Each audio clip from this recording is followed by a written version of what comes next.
Crimean War, and then certainly the American Civil War was one of the most widely was at the time certainly the most widely documented historical event.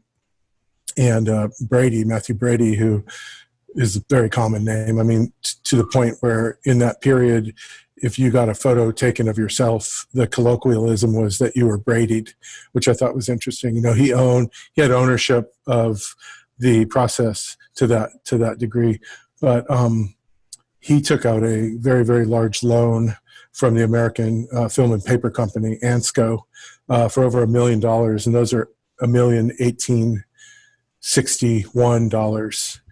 And he outfitted a whole league of photographers with photographic wagons and team of horses, all the paper and chemicals they needed, assistants, and they went out and they just took to the war and documented the war. And Brady wasn't documenting.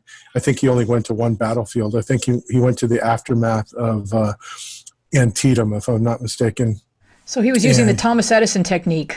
Totally. He was fully pulling an Edison. Yeah, it was his brand, and his brand went a long way.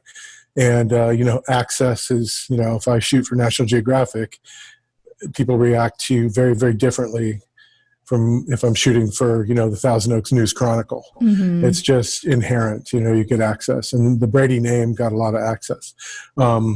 He went broke. He went bankrupt. He realized at the end of the war that no one wanted to see pictures of this horrific event. And it actually got to the point where he was so broke that he was selling all his studios closed. He had a studio in Boston, New York, and DC. And what he did is he ran the studios during this whole thing. So he wasn't out there photographing. Several really people that were of incredible note later on, William Henry Jackson, Timothy O'Sullivan, were shooting the war for him.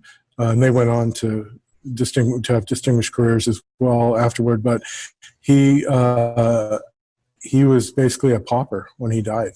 I mean, at the very end, he sold his negatives to the Library of Congress for $10,000. But he was selling his negatives for silver reclamation. He was selling them to a place that would strip the silver off the negative.